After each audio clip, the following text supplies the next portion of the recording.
ಒಂದು ಕಡೆ ಸಿದ್ದರಾಮಯ್ಯ ನೇತೃತ್ವದ ಕಾಂಗ್ರೆಸ್ ಸರ್ಕಾರಕ್ಕೆ 2 ವರ್ಷ ಕಂಪ್ಲೀಟ್ ಆಗಿದೆ.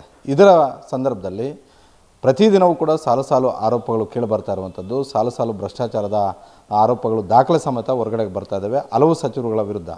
ನಿನ್ನೆ ಕಾಂಗ್ರೆಸ್ ಪಕ್ಷದ ಹಿರಿಯ ಶಾಸಕರಾದಂತಹ BR ಪಾಟೀಲ್ ಅವರು ತಾವು ಮಾತಾಡುವಂಥ ಒಂದು ಆಡಿಯೋವನ್ನು ಬಿಡುಗಡೆ ಮಾಡಿದ್ದಾರೆ.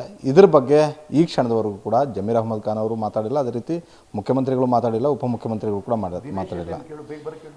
ವಿಪಕ್ಷಗಳು ಜಮೀರ್ ಅಹ್ಮದ್ ಖಾನ್ ಅವರ ರಾಜೀನಾಮೆಗೆ ಪಟ್ಟಿಡಿದಿದ್ದಾವೆ. BJP ಸರ್ಕಾರ ಇದ್ದಾಗ ಇದೇ ಆರೋಪವನ್ನು ಕಾಂಗ್ರೆಸ್ ಅವರು ಕೂಡ ಮಾಡಿದರು. ಈಗ ನಮ್ಮ ಜೊತೆ ಮಾಜಿ DCM ಆಗಿರುವಂತಹ KS ಈಶ್ವರಪ್ಪ ಅವರಿದ್ದಾರೆ. ಸರ್, ರಾಜ್ಯ ರಾಜಕಾರಣದಲ್ಲಿ ಮತ್ತೆ ಭ್ರಷ್ಟಾಚಾರದ ವಾಸನೆ ಎದ್ದು ಕಾಣಿಸ್ತಾ ಇದೆ. ಕಾಂಗ್ರೆಸ್ ಸರ್ಕಾರದ ವಿರುದ್ಧ ನಿರಂತರ ಆರೋಪಗಳು ಕೇಳಿಬರ್ತಾ ಇದ್ದಾವೆ. ತಾವೊಬ್ಬ ಮಾಜಿ ಉಪಮುಖ್ಯಮಂತ್ರಿಗಳಾಗಿ ಏನು ಹೇಳಕ್ಕೆ ಬಯಸ್ತೀರಾ?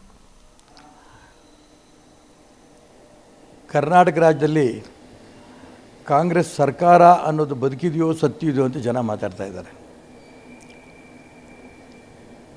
ಕಾಂಗ್ರೆಸ್ಸಿನ ಒಬ್ಬ ಶಾಸಕರು BR ಪಾಟೀಲ್ ಅವರು ನೇರವಾಗಿ ಹೇಳಿದ್ದಾರೆ, ನಾನು ಪತ್ರ ಕಳಿಸ್ಕೊಟ್ಟೆ ಮನೆಗಳು ಕೊಡಿ ಅಂತ, ನನ್ನ ಪತ್ರಕ್ಕೆ ಬೆಲೆ ಕೊಡಲಿಲ್ಲ. ಯಾರೋ ಗ್ರಾಮ ಪಂಚಾಯತಿ ಸದಸ್ಯರು, ಗ್ರಾಮ ಪಂಚಾಯತಿ ಅಧ್ಯಕ್ಷರು ಅವರವ್ರ ಕ್ಷೇತ್ರಗಳಿಗೆ ಹೋಗಿ ದುಡ್ಡು ಕೊಟ್ಟು ಮನೆಗಳನ್ನ ಹಾಕ್ಸ್ಕೊಂಬಂದಿದ್ದಾರೆ. ಇಷ್ಟು ನೇರವಾಗಿ ಹೇಳಿದ ನಂತರ ಆ ವಿಡಿಯೋ ವೈರಲ್ ಆದ ನಂತರ ಕೊನೆಗೆ ನಂದೇ ವೈರಲ್ಲು, ನಂದೇ ಧ್ವನಿ ಅಂತಲೂ ತುಂಬ ಸ್ಪಷ್ಟವಾಗಿ ಅವ್ರು ಹೇಳಿರ್ಬೇಕಾರೆ ಇನ್ನೂ ಕೂಡ ಜಮೀರ್ ಅಹ್ಮದ್ ಅವರು ಮಂತ್ರಿ ಸ್ಥಾನದಲ್ಲಿ ಮುಂದುವರಿತಾರೆ ಅಂದರೆ ಇದಕ್ಕೆ ಅರ್ಥವೇ ಇಲ್ಲ. ಜಮೀರ್ ಅಹ್ಮದ್ ಅವರು ಒಬ್ಬ ಮುಸಲ್ಮಾನ್, ಅದಕ್ಕೋಸ್ಕರನೇ ಮಾನ್ಯ ಸಿದ್ದರಾಮಯ್ಯನವರು ಅವ್ರನ್ನ ಇಟ್ಕೊಂಡಿದ್ದಾರಾ ಇನ್ನೂ ಮಂತ್ರಿಯಾಗಿ ಅನ್ನೋದು ಒಂದು ಅನುಮಾನ. ಯಾಕೆಂದರೆ ಮುಸಲ್ಮಾನರನ್ನು ಬಿಟ್ಟರೆ ಸಿದ್ದರಾಮಯ್ಯನವ್ರ ಜೀವ ಇರುತ್ತೋ ಎಲ್ಲೋ ಗೊತ್ತಿಲ್ಲ, ಅಷ್ಟು ಮಟ್ಟಿಗೆ ಅವ್ರ ಜೀವ ನಾಡಿ ಆಡ್ತಾ ಇದೆ. ಹಾಗಾಗಿ ಇವತ್ತು ನಾನು ತುಂಬ ಸ್ಪಷ್ಟವಾಗಿ ಹೇಳ್ತೇನೆ, ಜಮೀರ್ ಅಹ್ಮದ್ ಅವರು ನೇರವಾಗಿ ಕಾಂಗ್ರೆಸ್ ಶಾಸಕರೇ ಆಪಾದನೆ ಮಾಡಿರಬೇಕಾದ್ರೆ ಅವರು ರಾಜೀನಾಮೆ ಕೊಡಬೇಕು, ಇಲ್ಲ ಮುಖ್ಯಮಂತ್ರಿಗಳು ಕಿತ್ತಾಕಬೇಕು, ಇಲ್ಲ ರಾಜ್ಯದಲ್ಲಿ ದೊಡ್ಡ ಹೋರಾಟ ಇದ್ರ ಬಗ್ಗೆ ತೀರ್ಮಾನ ಆಗತ್ತೆ. ಸರ್, ತಾವು ಕೂಡ BJP ಸರ್ಕಾರ ಇದ್ದಾಗ ಮಂತ್ರಿ ಆಗಿದ್ರಿ.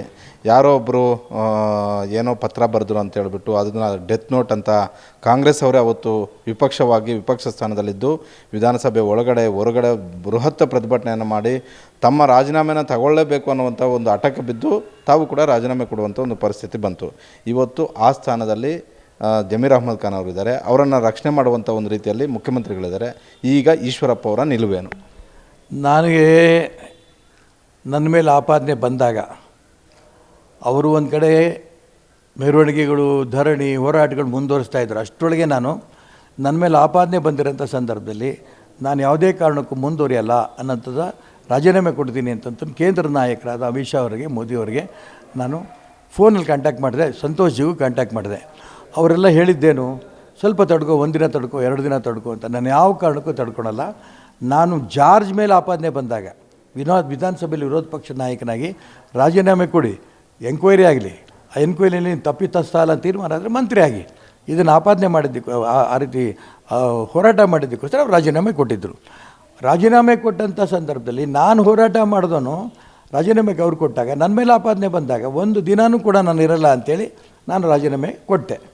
ಆದರೆ ಜಮೀರ್ ಅಹ್ಮದ್ಗೆ, ಕಾಂಗ್ರೆಸ್ಸಿಗೆ ಮಾನ ಮರ್ಯಾದೆ ಇದೆಯಾ ಅಂತ ಪ್ರಶ್ನೆ ಈ ಸಂದರ್ಭಕ್ಕೆ ಹೇಳೋಕ್ಕೆ ಇಷ್ಟಪಡ್ತೀನಿ.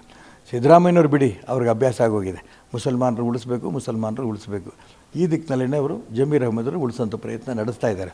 ಯಾವ ಕಾರಣಕ್ಕೂ ನಾನು ಒಪ್ಪಲ್ಲ. ಮುಖ್ಯಮಂತ್ರಿಗಳು ತಕ್ಷಣ ಜಮೀರ್ ಅಹ್ಮದ್ ಅವ್ರನ್ನ ಸಚಿವ ಸಂಪುಟದಿಂದ ಕೈ ಬಿಡಬೇಕು, ಇಲ್ಲ ಅವರು ಅದನ್ನು ಅನುಭವಿಸ್ತಾರೆ.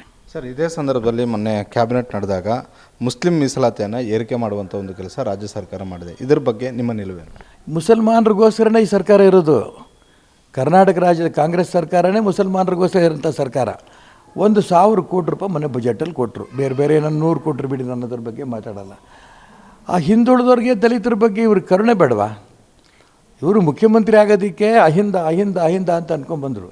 ಈಗ ಹಿಂದುಳಿದವರು ದಲಿತರನ್ನು ಪೂರ್ಣ ಕೈ ಬಿಟ್ಟು ಸಾವಿರಾರು ಕೋಟಿ ರೂಪಾಯಿ ಮುಸಲ್ಮಾನರಿಗೆ ಕೊಟ್ಕೊತ ಬಂದರು. ಈಗ ಆ ಹಿಂದುಳಿದವ್ರಿಗೆ, ದಲಿತರಿಗೆ ಇದ್ದಂಥ ಮೀಸಲಾತಿಯನ್ನು ಕಿತ್ಕೊಂಡು 15% ಮುಸಲ್ಮಾನರಿಗೆ ಕೊಡ್ತಾ ಇರೋಂಥ ಸಂದರ್ಭದಲ್ಲಿ ಸಿದ್ದರಾಮಯ್ಯವ್ರು ಮುಸಲ್ಮಾನರ ಪರನೋ, ಹಿಂದುಳಿದವ್ರ ಪರನೋ, ದಲಿತರ ಪರನೋ ಅವರೇ ಹೇಳಬೇಕು. ಯಾಕೆಂತಂದರೆ ಆ ಕಾಂತರಾಜ್ ವರದಿ ರಿಪೋರ್ಟು ಕೂಡ ಬಂದಾಯಿತು. ಅದರಲ್ಲಿ ಹಿಂದುಳಿದವರಿಗೆ, ದಲಿತರಿಗೆ ನಾನು ಯಾವ ಕಾರಣಕ್ಕೂ ಇದನ್ನು ರಿಪೋರ್ಟ್ ತಂದೆ ತರ್ತೀನಿ, ಬಿಡಲ್ಲ, ವಿರಾವಶ್ಯದ ಮಾತುಗಳು ಆಡ್ತಾಯಿದ್ರು.